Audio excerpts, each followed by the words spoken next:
All right. Welcome back, everybody, to another Future Focused, where we are living at the intersection of business technology and the human experience. I am looking forward today because I get to talk about two of probably my favorite things to talk about. One being, how do we actually transition people from knowing things to doing things and actually physically building skills in people? But then how do we leverage the latest in technology, and how is artificial intelligence contributing to us being able to do it? Because saying you need to do that and knowing you need to do that is one thing, but just like skill, actually being able to execute it are two very different skill sets. And we're going to unpack that all together. So to join me and help me with this conversation, my friend Mike Vaughan from the Regis Company, who, I just said this before I hit live, is one of the few people I know who is doing this very well and leading this transformation. So we're going to unpack that. So thanks, Mike, for being back. You were on, what was it, like a year ago almost, I think. It's been a little while since you've been on the show. Yeah, it has been a little while, right when AI started taking off. Yeah. I mean, it's crazy to think. I've listened to some episodes that I've done from maybe 6 months ago or whatever, and the conversations I was having versus where things are now and my perspective on where we are and where I'm like, it's night and day different. So I'm sure a lot has changed, even in the 12 months or 9 months that has occurred since our last conversation. It really has. I was telling people, my background is in AI, so I started it back in the 90s, actually, and then just following it.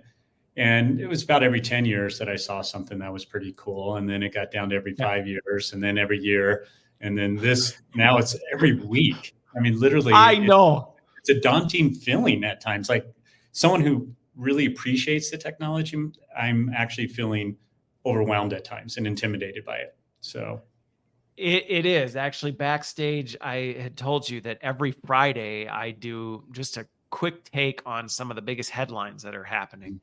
And I've even noticed literally from week to week, I was just saying this last week, and this week, this has developed since that time frame. And it's insane how quickly things are moving, which, to your point, it can be daunting.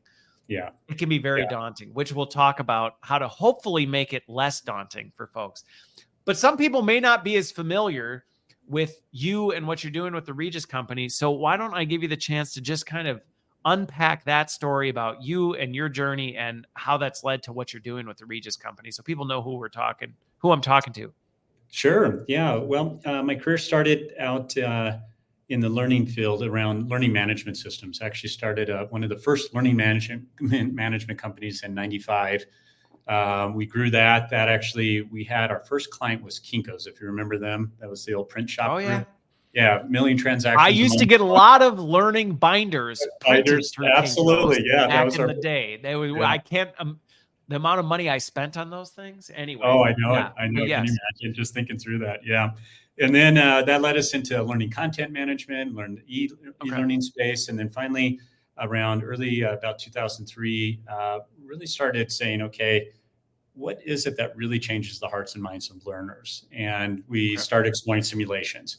And that just blew our minds because it put people into situations where they had to think about their thinking, practice new skills.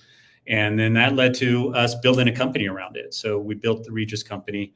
And probably the easiest way to describe the first 18 years of our journey is we became kind of a high-end boutique simulation company, going into Fortune 500, building out highly custom simulations. And we built out everything: a leadership sim, sales sims, project management sims, product management, everything you can possibly imagine that a business would need. We built a sim around it.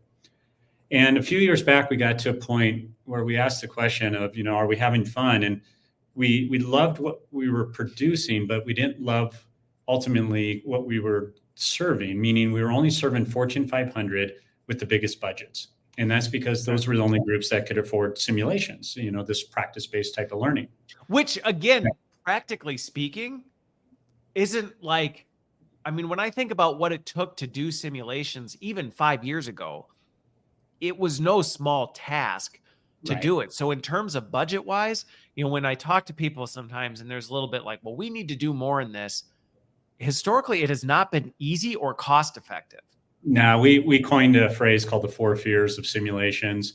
The first thing, people get enamored with Sims because they love the idea, but then in the back of their mind, they're like, oh, this is going to cost too much. It's going to take way too long to develop. It's going to be really hard to deploy and costly to maintain.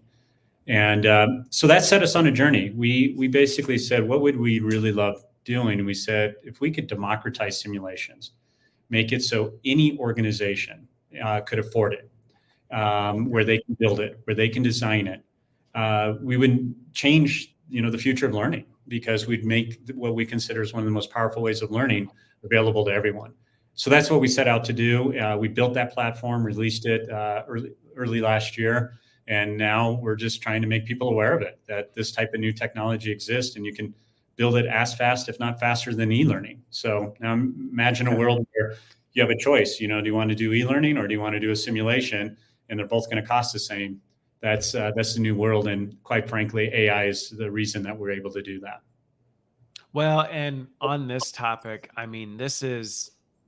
am extremely excited about where we are from a capability standpoint, because even just everything leading up to this point in the conversation, I don't know that I've ever encountered anybody who disagrees with the idea that giving people an opportunity to practice and apply things is better than just consuming information. Like, everybody nods and agrees and says, yeah, we agree with that.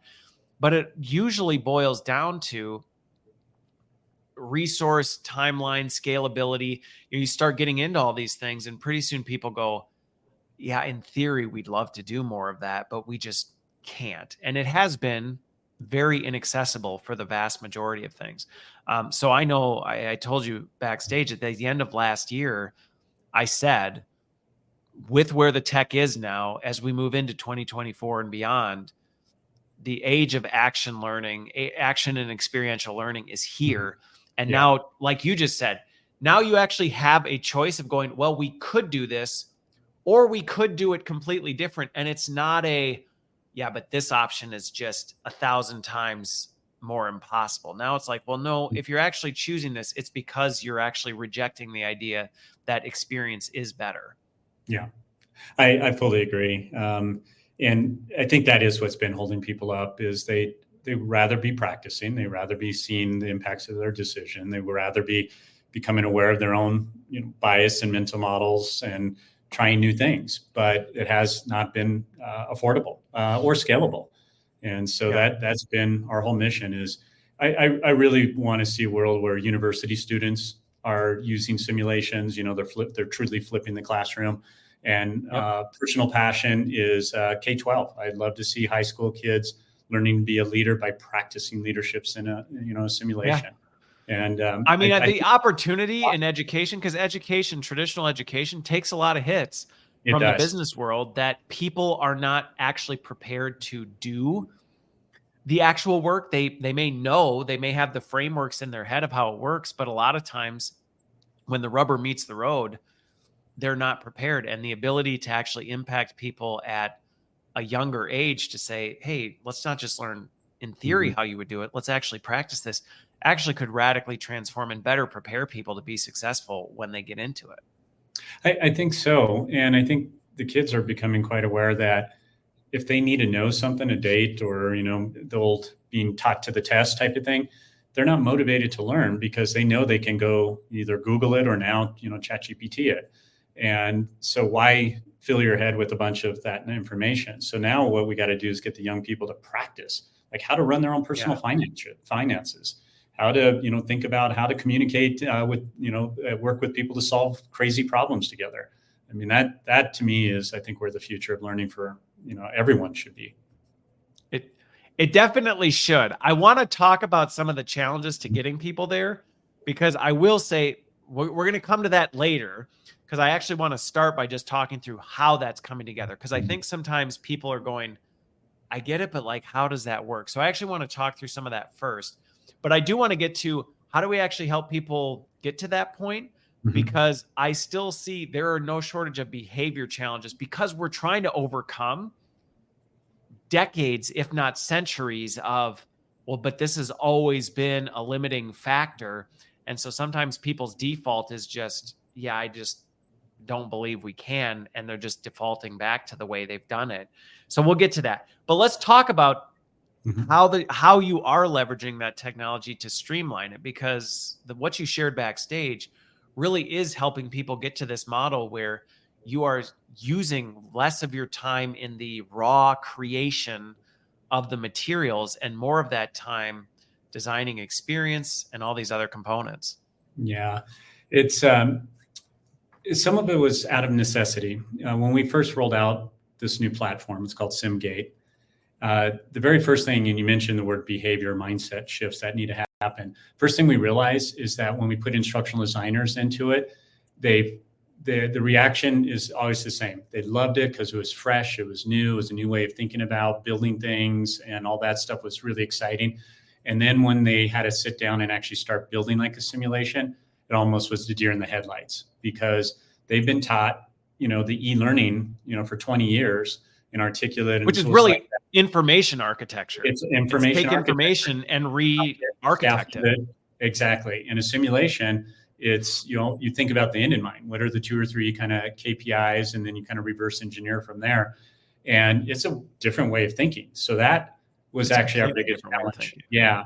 And I think that's what's also shocking a lot of people right now. It's like, oh, I want to learn that, but I have old behaviors of thinking like an instructional designer. Now I need to think like an experiential designer. So there needs to be some upskilling and reskilling of L&D professionals, I think, to make this happen. But from an AI perspective, what we did to try to help with that adoption is we built a tool, and it's called Rex, and it is a instructional designer co-pilot. Does it stand for anything? Just out of curiosity, Rex? It's part of since Regis, there's the Rex. It's the whole king thing. Yeah, playing it through. Okay, yeah. Okay. I have like this little T-Rex image in my head. So I was curious if it's like an acronym or if it stands for something. Well, I never having fun with it. Like maybe it's Rex, it's a dog, and it'll go fetch the content, or maybe so we're playing with it now. Got it. But it started off like as a code name, and now it's become the main name. But what's really cool about it, it truly is a co-pilot where it guides the instructional designer through a well-defined instructional process. So it is actually before it ever generates any content, it gets agreement with the AI of, these are the mental model shifts. These are the learning objectives. This is the learner persona. This is the audience. This is the type of challenges they're feeling. This is the marketplace. This is the industry. And you define all that. And then it starts to build. So you're building some of that upskilling into the tool itself, because going back to what you said before, some of it is like, that's not how people have operated in this space before, because it was like, well, what information you have, how do we restructure it? Now you're asking them to do a different thing. So you're actually building some of that into it to actually ask the right questions, get them to think about those things before. That is the exact purpose of this. Well, it has multiple purposes, but that is one of the big purposes, is to help re-educate them on what's questions, type those answers into it, and then it starts to yield great e-learning. It yields great simulation content, micro-learning. All that is then produced from you going through that process. And so that's been a lot of fun, because we're hearing people that are using it saying, like, what used to take them weeks, months to do, they're now doing within an hour or 2. I mean, it's that game changing. And it's helping them get confidence, which is really what people need as they're starting to play with this new world of AI tools and stuff, is, like, oh, I see how this supports me. It doesn't replace my job. I'm still needed, but it's helping me do things that used to burn my time for weeks or months. Now I get all that time back. Now, how do I use that time differently to create better experiences? Okay. So in terms of where you're pairing AI, because we talked about it backstage, that going on the conference circuit, some of these things, and I feel like the word AI is thrown around like oxygen. It's everywhere. Yeah. But it doesn't always mean the same thing depending on where people are using it and how they're applying it. So when you're looking at, so you've got this tool, where are you inserting it to help augment that process and streamline? I'm imagine some of it is even just the structure and getting that insight from people to help construct things, but how are the pieces fitting together? Yeah, it's funny you're talking about kind of the whole AI noise. I have a good friend, Ben, he's over at Accenture, and he said, AI is the new organic, where you're putting the word organic on all the different food. So organic this, organic that, and all of a sudden nothing's truly organic anymore, but it's just everywhere, right? And so everyone's throwing the word AI everywhere, and really what they mean is they've connected with ChatGPT, and that's it. So what we had to do is figure out, what is one of the first problems that people have, and it's like, well, if I'm going to produce something like a learning asset, I have to go to Midjourney, to build an image, and then I go to Motion to animate it. Then I go to 11 Labs to create a voice, and then I maybe go to ChatGPT to write a script, and then I go, some other tool to assemble it all. That's still complicated, right? It is. So, yeah. So the problem we had to solve is, how do we do all that in one platform where you don't have to go out? All those same tools are seamlessly integrated into one single platform. So you can quickly build an avatar with the voice and have that same voice also be created in a video that you built on the fly. And so that's really kind of the problem we've tried to solve, is bring all those AI tools together and then use Rex to write all the content that then generates the image, generates the video, generates the content, and all those things. Okay. I can see how, and you tell me if I'm wrong, but one of my assumptions, and as you talk about that, one of the other challenges that I see with a lot of the AI tools out there right now, especially when you're working with them in kind of a disparate manner, large language models are great in that they can do a lot of things. They're also challenging because they can do a lot of things. And so getting them to focus in a consistent manner. So like you said, this is the character. I'm thinking of a simulation. This is the character. I need this character to be consistent. It can't be a different character 30 different times throughout, or it's going to break the user experience. Right. And when you have all these different components that you're pulling from, you actually add significant inherent risk into the equation, because you're pulling from different things, you're prompting through different channels, and it's actually generating potentially wildly different outcomes. Versus if you're fine tuning it within the sphere. And I think this is where I've said before, specialized AI is the next generation of where we're going, where instead of, it can kind of be everything for everyone, it's like, well, no, it has a specific purpose in this fit. Mm-hmm. Yeah, I absolutely agree. I love your term, specialized AI. I do think that's the year 2024 is going to be a year where we're going to see more specialized AI. And that also kind of makes me think through last year, and I was somewhat of a contributor to this, where there was all these AI tools, and I was always wondering why L&D professionals aren't adopting them and using them more often. And then I think the truth is there's so many tools. There's thousands. There's over 15,000 different tools now. And then trying to prove how all these different tools can improve your learning is actually really, really challenging. And so it's really going to be, because it's not one story. It's not one That's story. The problem. It's not one story. You're like, well, what's this one for? Yeah. Well, I need this for this, and it becomes very overwhelming. Very overwhelming. Yeah, you have to then you have to learn the language, all those. And so I empathize with the L&D professionals. That's been really, really hard. And so this year, I think when they start to see how all these tools are coming together in platforms, I think that's when it's going to start to, light bulbs are going to go off, and people are going to say, I get it. I see how this can help cut our design and development. I see how it can actually cut asset creation. I see how it can reduce the subject matter expert time. I see how we can produce higher quality experiences. And I can see how it's not going to replace my job, but if I learn these tools, it's actually going to be able to help us be able to do more and better experiences. Yeah. Well, and I want to actually drill into that one a little bit more, because I think, some of the things you said before I could see create anxiety or even tension, where, the idea that something that used to take weeks or months could now be done in hours. Mm-hmm.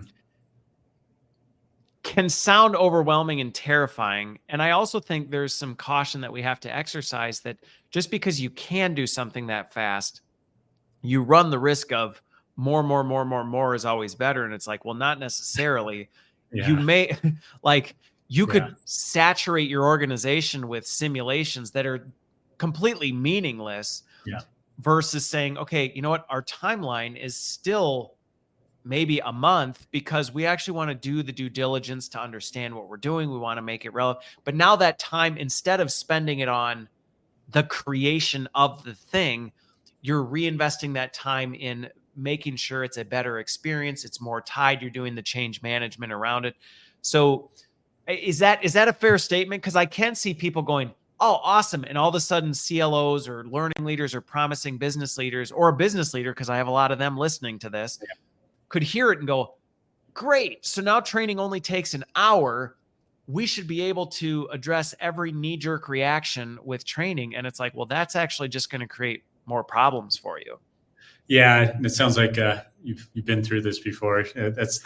I've maybe gotten my teeth kicked in a few times over the years. That's wisdom right there. I absolutely agree. I mean, if you think about some of these large e-learning catalogs, they're so big, and how much is actually consumed, less than 10, 15%, because it's not about having more topics and more content that's going to make everyone perform better.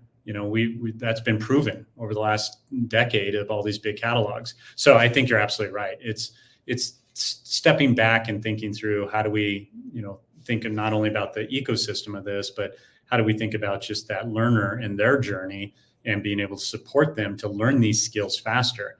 Because I do believe upskilling, reskilling, even though they've been buzzwords for a long time, I think they're going to become reality. And the reality is that people are going to be losing their jobs or having major portions of their jobs replaced.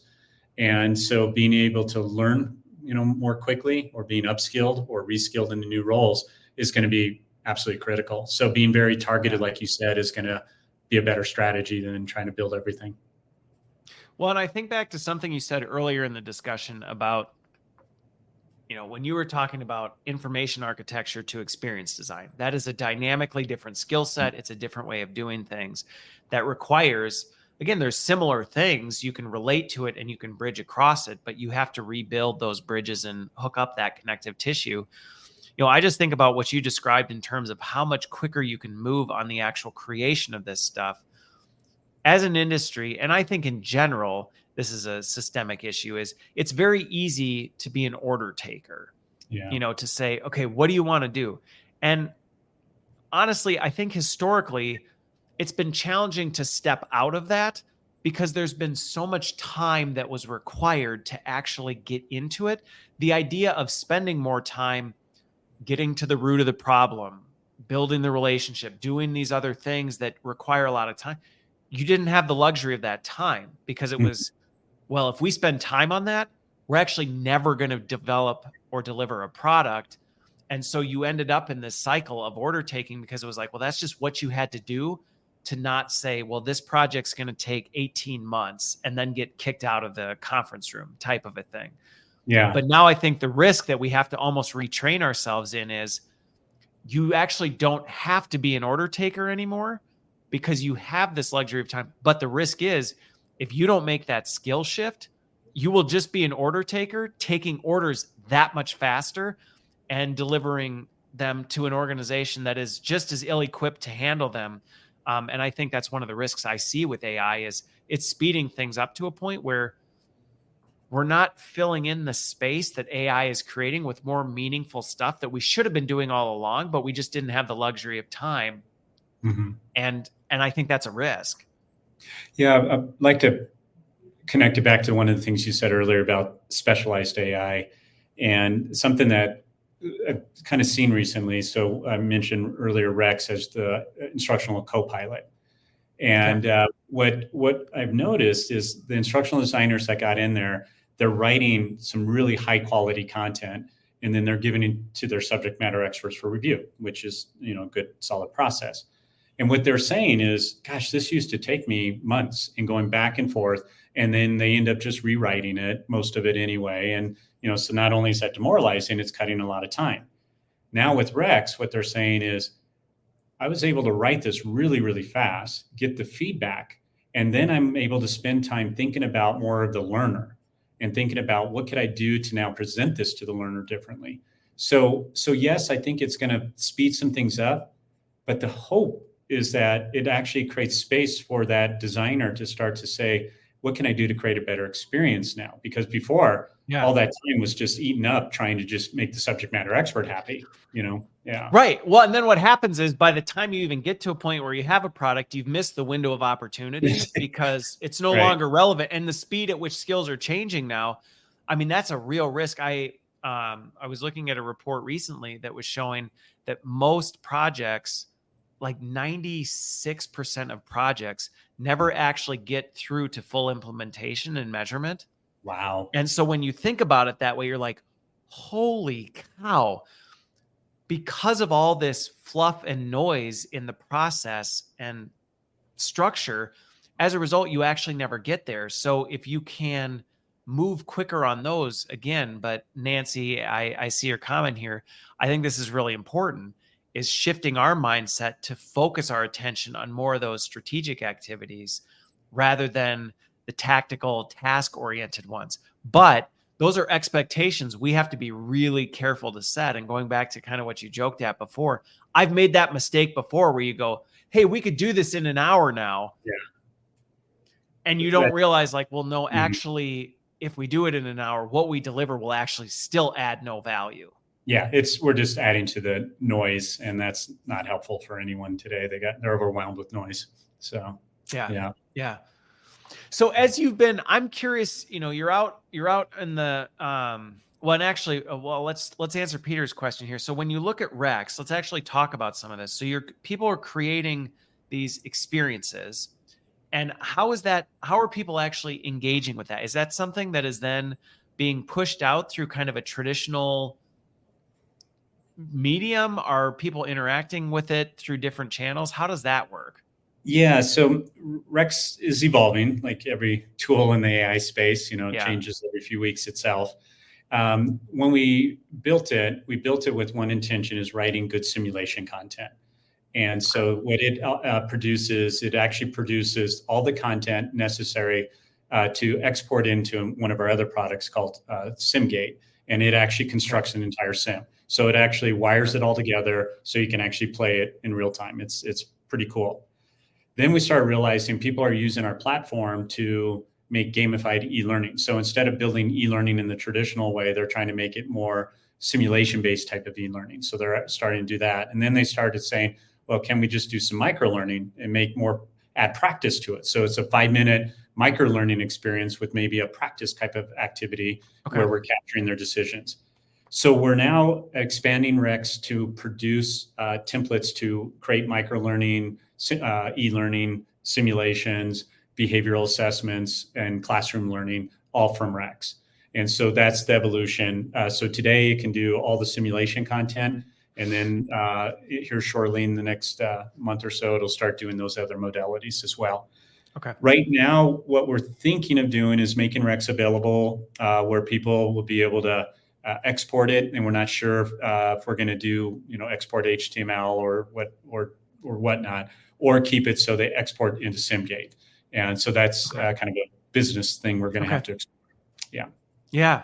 Well, and you're in the position that I think every single person who's in the tech space is dealing with, is the landscape is changing, and even user experience is changing so much. I know as an industry, we're having to reevaluate, well, really, where are people and what are they doing? Because I mean, the expectation for personalization just continues to rise from people, and people want to be met where they are.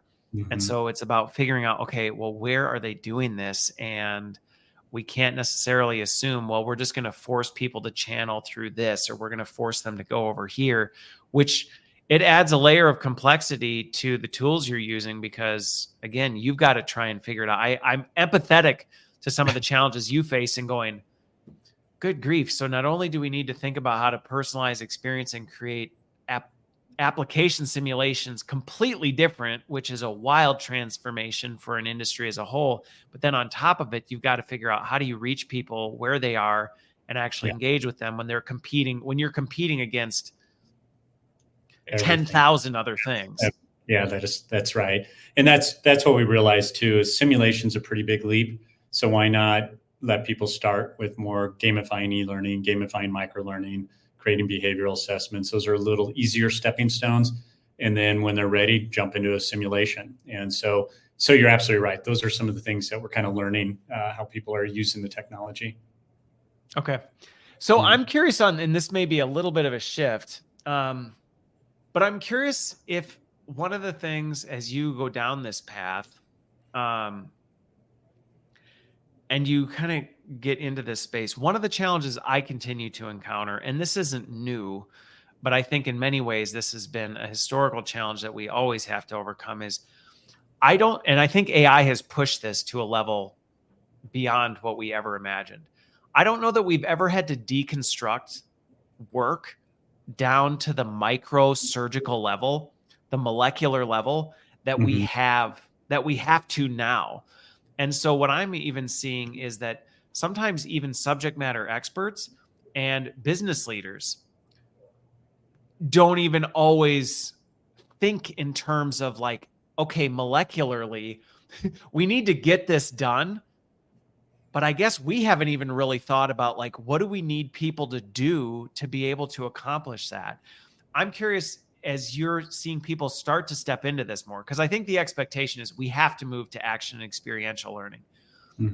Are you experiencing people running into some of those barriers where, I mean, I've been in plenty of meetings where I'll ask the question, right, but what is it we actually need people to do differently to accomplish this so that we can simulate it and develop it? And similar to the deer in headlights look that you said sometimes people experience when you're saying knowledge architecture to sim, I run into that on a business level many times. I would say, gosh, the majority, I don't feel are thinking about it the way you just outlined it. Maybe it's you got a unique group of people that you're hanging with, but I would say the majority is not asking those questions yet. They're still just trying to figure out, is AI really going to replace jobs and replace roles? And they haven't even confronted the truth around that. And so what I think you're saying is, okay, how is this going to fundamentally change kind of the business, and how do we need to think about the mental model shifts that people in business are going to need to have? And I'm not seeing. I wish it was there, because that obviously helps justify the reason for a simulation company, because that's all we do. Mental model shifts.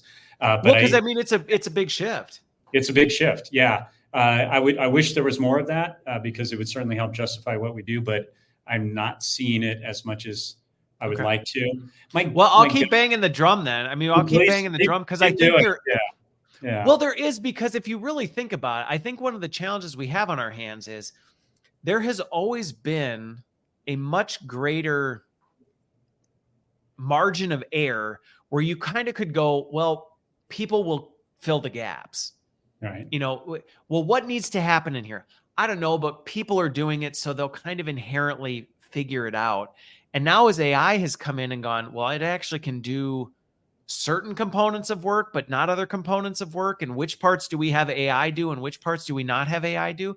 It's actually forcing us to think much more critically about, well, what actually is getting done and what makes sense to automate, what makes sense not to automate, what skills do people need, which ones are completely irrelevant because building those skills would not actually add value. It's a complete shift that, quite frankly, I study human history. I don't think we've ever in human history had to think this complexly about human behavior and skills.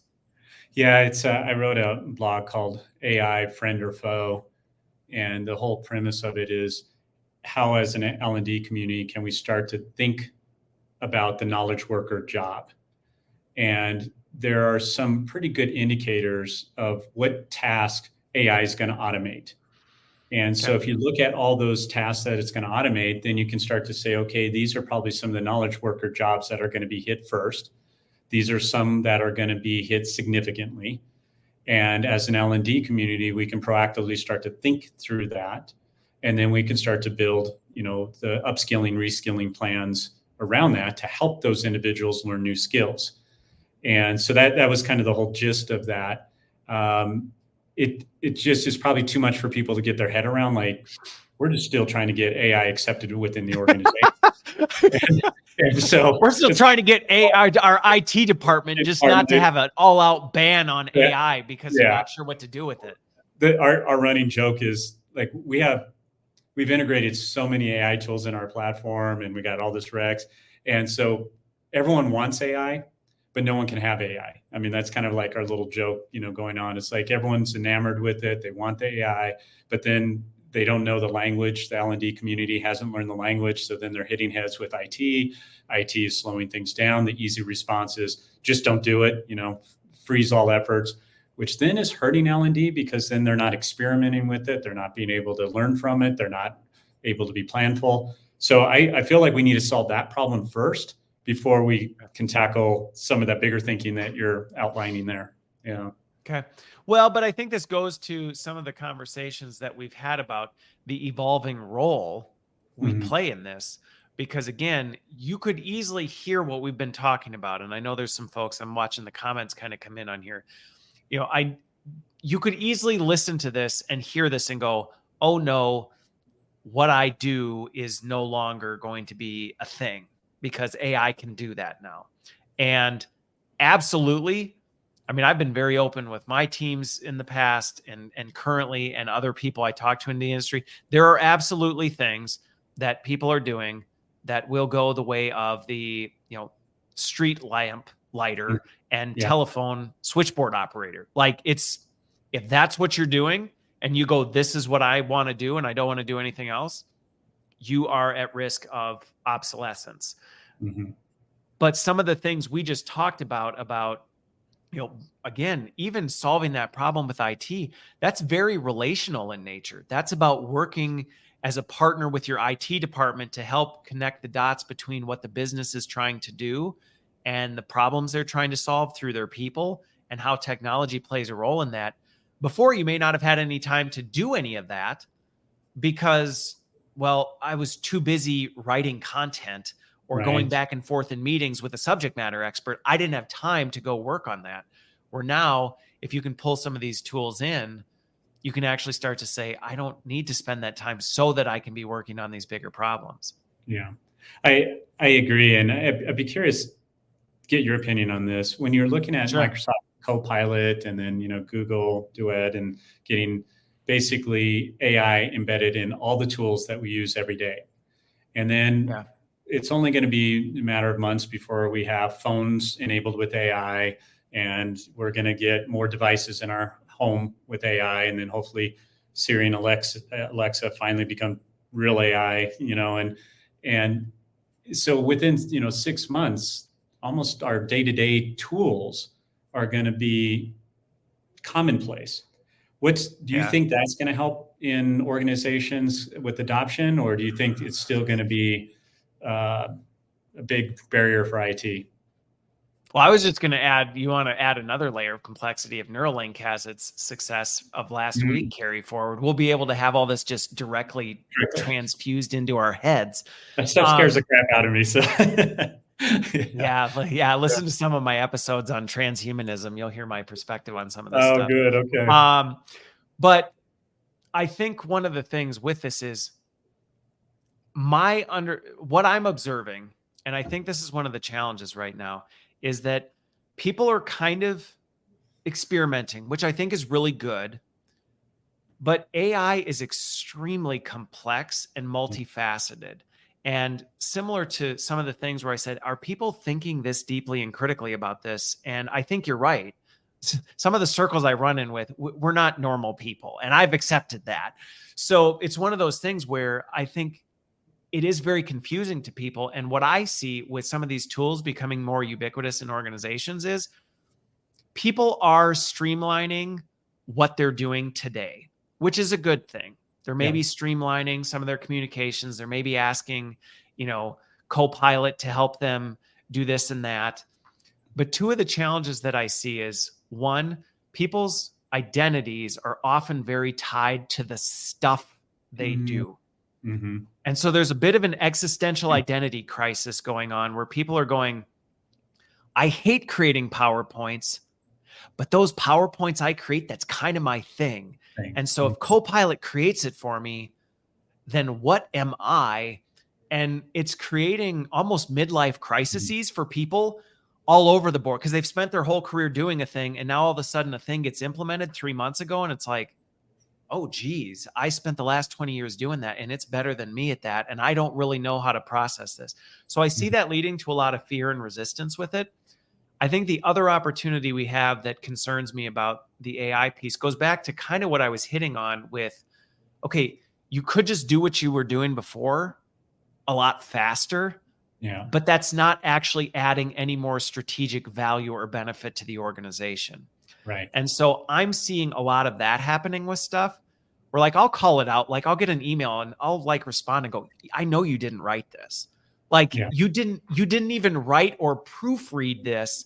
You literally took the question I sent, pasted it in Copilot, grabbed the answer and sent it back to me. Like, so that's, I think, one of the other things is people, instead of looking at what could I do with the additional time or capability, or what are the things that I'm not doing today that I know are important, but I just can't get to. I don't see people making enough of the shift of going, these tools should be enabling you to make that shift, not just running faster in the hamster wheel. Because if we just keep doing that, we're just going to have burnout be bigger. We're going to have greater identity crisis. We're going to have all sorts of things. And we're in a weird flux state where I'm not necessarily sure how people are all over the map on this. Yeah, no. Well, first off, thank you. I think you gave me a higher awareness of just being empathetic that people would feel like their jobs are being threatened, because I think sometimes I get excited saying, well, now's an opportunity to move from being an instructional and experiential designer. But I hear you. It's like, well, no, that's what I've been doing for 5, 10, 15 years is now going to go away. That is scary. So thank you for bringing that up, because I need to be mindful of that. When you're describing this learning professional, it sounds like what you're also saying is they need to develop a mindset to become more performance consultants and, really evolving not only just that they're creators, but they need to be thinking about how they're asking questions, how they're engaging the learner, how they're engaging the subject matter expert through questions. Is that, I don't want to put words in your mouth, but is that kind of what you're thinking? No, that's absolutely. And I think that stands at every aspect of it. I look at, and again, going back to the identity thing, a lot of what I think there's opportunity for what you're doing and what many of us are doing who are kind of trying to lead this charge forward is showing people what the path forward looks like. Because it's very scary to think about your identity when what you've done is going away. It's a lot less scary to think about that when you go, oh, but it's just, I'm not doing this, but I get to do this. And that's higher order, more value at, like, I actually enjoy doing that more type of a thing. So I think there's opportunity for us to help people see, you actually play a critical role in this and actually can be, if anything, I mean, we talked about it backstage. I think 2024, we're going to come into the stage where we're going to see just mass, like, hey, we could just have AI do this. We don't need people. And then we're going to realize, oops, like actually we oversimplified this and we made some mistakes, and I'm already seeing some of that happen. But I think the people who see that strategic value will be able to walk across that gap seamlessly. To your performance consultant question, though, that's true in every role.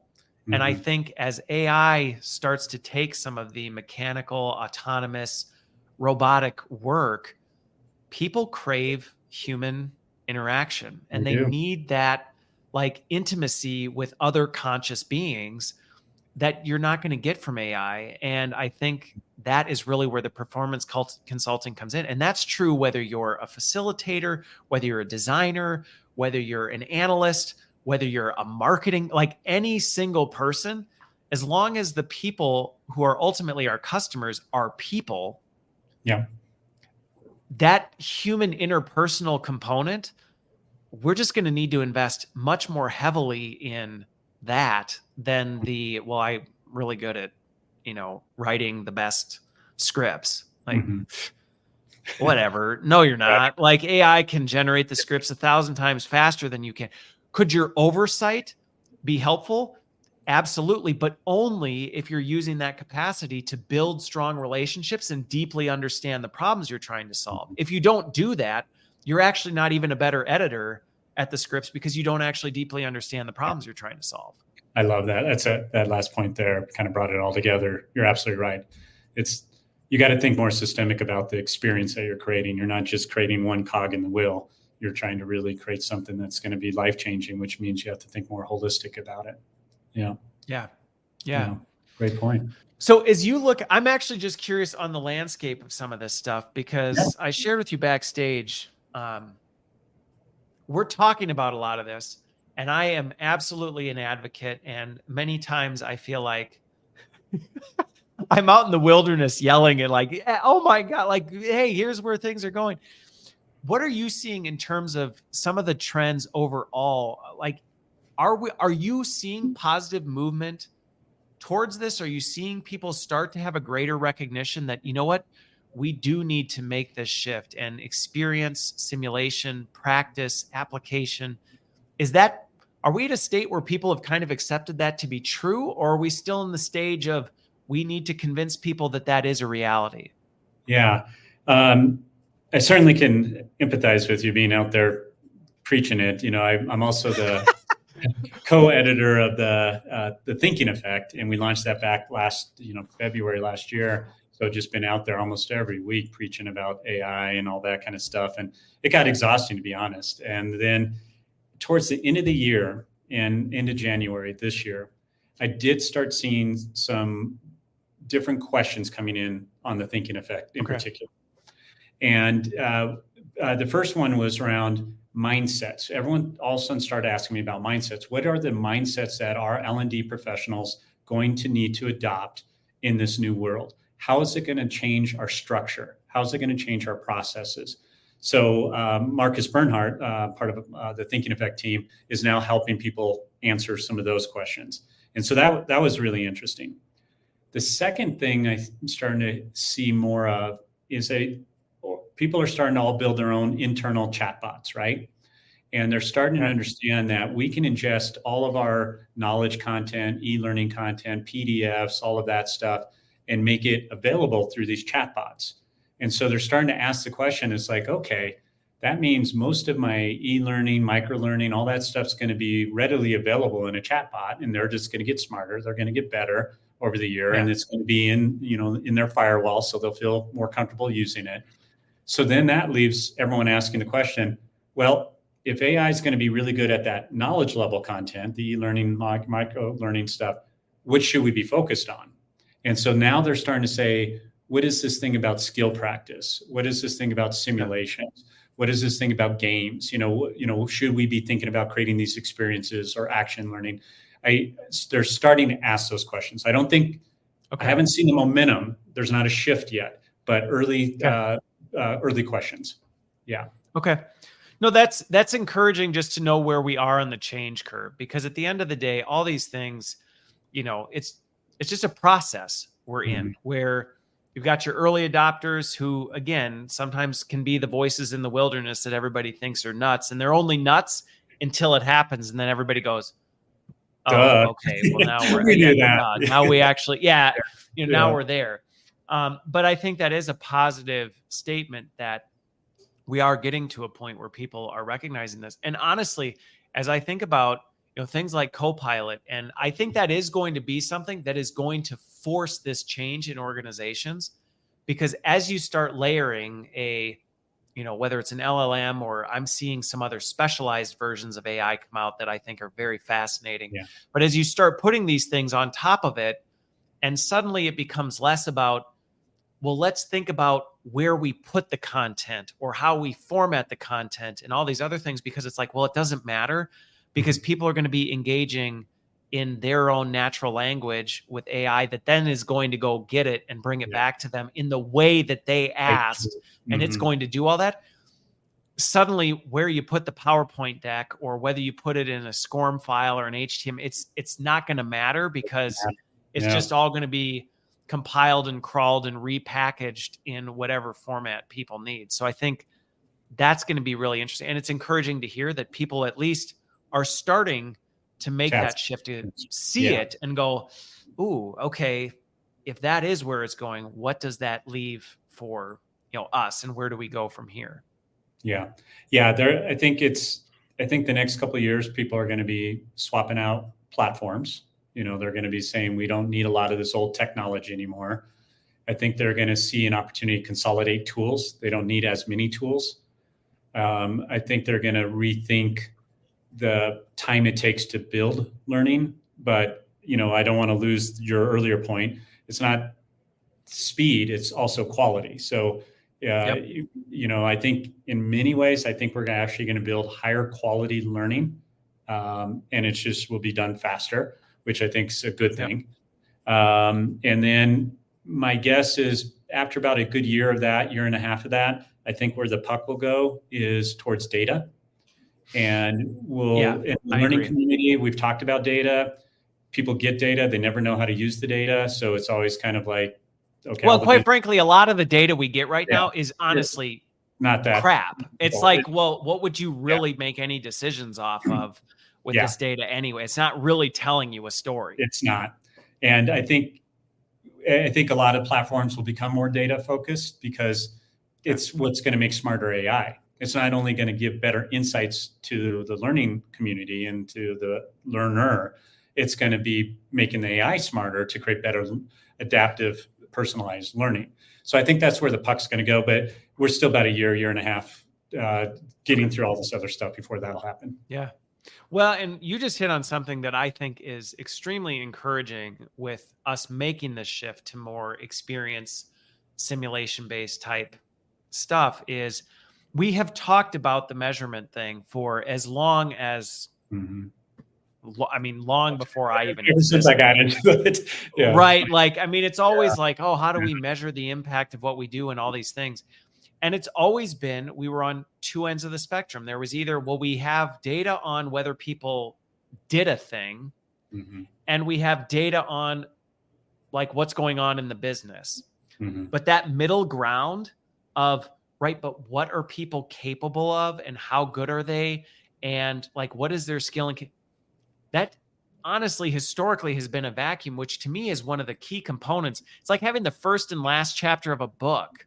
Yeah. And you're like, wow, here's where the story started. Here's where it ended. What happened in between? Well, I have no idea because we really have no insight into any of this information. And I think bridging this gap is actually going to give us the middle chapters of those books so that when you're, to your point, the analytics piece, it will come more naturally because we'll be able to see, well, these are the skills that we focused on, and here's where people applied them, and here's where we saw them grow, change, adapt, along the way. And now here's the output that resulted from that. Yeah. I think two topics in those middle chapters that you're talking about. One of them is going to be measuring mental model shifts. So how am I thinking about a situation, a problem today, and how does my thinking change after going through that experience? That's very doable. That's not like a real futuristic thing. That's possible in kind of simulations. The next one is what we call is adaptive transfer. So there's situational transfer where I learn a situation and then I apply it to a similar situation, right? Adaptive transfer is I learn something and I can adapt my thinking to new and emerging situations. Again, I think that's where simulations and that type of data is going to be able to go, where you're going to see how is someone's thinking changing? Is it more aligned with the organizational strategy? And can they take that thinking and apply it to different situations that they've never seen before? Take the pilot who's being trained in a flight simulator. Why are they being trained in a flight simulator? Is because they're being trained on situations that they hope they never have to face. But if they do face it, they at least get that muscle memory. So I do think that's where the whole data and simulation space will go.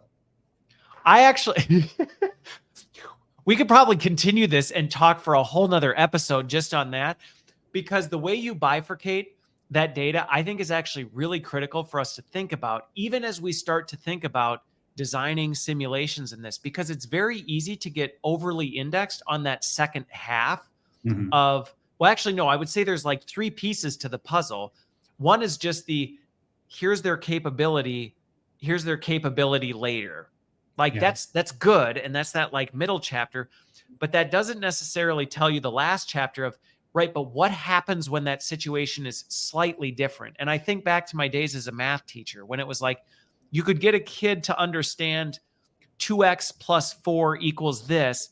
But then if you said, okay, now 3x plus 5 equal, and they're like, What? and you're like, okay, we've got some work to do because while we showed, hey, you were able to answer 2x plus 4 equals, and that's a terrible equation. So math people don't shoot me for it. But right, like, oh, they did it. They couldn't figure it out. Then we gave them that same problem. They figured it out. That is an important data point, but it's not complete because it doesn't necessarily tell you their ability to adapt and transmute that information. But I also, yeah, and I think that's a critical component that we have to be thinking about when we're thinking about this, because again, and I think this is what you're doing around simulations and why technology, being able to adapt them is so critical, because if somebody goes through the same situation and then goes through the exact same situation again, and you go, hey, they did better. Good, but doesn't necessarily tell us, well, but did they actually build the capability or skills adaptively? But I love that you brought up the mindset piece, the actual attitude about it, because shifting and changing that is just as important of a measurement framework. Somebody's attitude or mindset tells you just as much about their ability to grow, develop, and adapt to new situations as their ability to demonstrate the skills. Yeah, the number one thing I hear after learners have gone through a simulation is they said, it challenged my perspective. It expanded my perspective. It gave me a new way to think about things. And to me, that's invaluable, right? I mean, if you think about what are a lot of our problems in the world, it's because I'm holding on my perspective, you're holding on your perspective. We don't take the time to understand new perspectives or expand them. And so as a result, it creates conflict, right? And so imagine a world in which we're all expanding our mindsets and learning new perspectives, experimenting with, things in a different way, in a safe way. That's what gets me so crazy excited about all this. Yeah. Yeah. I look at this, the discouraging state of the world right now of we're highly divided. We've lost our ability to engage with people who come from a different vantage point or different point of view. We've lost the ability to engage in healthy discourse, those kinds of things. And largely it's because we've lived in an isolated world where we've only surrounded ourselves by people that think, look, and act exactly like we do. And simulation, again, not only has the ability to bridge that skill through giving opportunity to practice and apply, but again, safely expose people to experiences and situations that they may not have felt comfortable walking into before, but now they can. And suddenly they have that time to reflect and go, I actually see the situation wildly different than I did before. Yeah. And your last point, that time to reflect, that's absolutely essential. So not only seeing another perspective, but that time to reflect and say, maybe I can show up a little bit differently, or maybe I can reword or reframe my question a little bit differently so someone else feels heard. So I think that's pretty powerful. Yeah. Yeah. And I think what I'm most excited about with this is AI's ability to, because talking about all these things, I mean, I can just say from personal experience, if I was having this conversation 10 years ago or even 5 years ago, it'd be one of those things where it's like, I love it in concept. Yeah. In practice, there's not enough hours in the day. There's not enough people. There's not enough money in the bank, which again left this, and I can see where this left it for the elite few in elite companies that were selected for this kind of stuff that, now we have the ability to expand that opportunity across the board, which just adds to the equity for everybody out there who's all struggling right now with everything that's going on. Yeah. So let's make this our goal. Let's get this so we can make sure your kids, because you got a big family and you got a lot of kids, that they're going through simulations and they're experiencing, how to be a project manager, how to lead, how to work with teams, all through simulations. So we'll keep working hard so we can make sure all your kids have a good opportunity. Well, you know what? With 7 of them, I could use the scalability because I spend a ton of time doing with this with them. And if I had an assistant to help do that, instead of having to take that on, that would be incredible. But yeah, I think what you just hit on there, though, I think it's a very important consideration, because the decisions we're making and the changes we're making right now are not just for the immediate, how do we get through the next 6, 12, 18 months?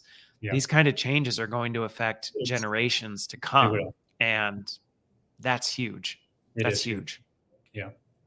Well, I don't think we could end on a more positive, inspiring note than that, Mike. I was actually going to get into what you're seeing in terms of some of the skills people are focusing on, but we don't got enough time. So maybe we'll have to revisit that. Yeah, we'll leave it there, and maybe we'll have to pick this back up again at a future date. But I so appreciate this conversation. Mike, thank you for the time. Thank you for joining me, for coming back. Hopefully I saw all the comments and things coming in. Thank you for your engagement in this. But really, truly, I hope this has both challenged and inspired people. And I commend you for the work you're doing to help contribute to making this shift. Well, thank you. And I absolutely enjoyed the conversation and learned a lot from you today. So thank you. All right. Well, thanks everybody for tuning in and listening, watching, whatever you're doing, or whenever you catch up with this. Thanks for your time and your attention. And we will see you on the other side.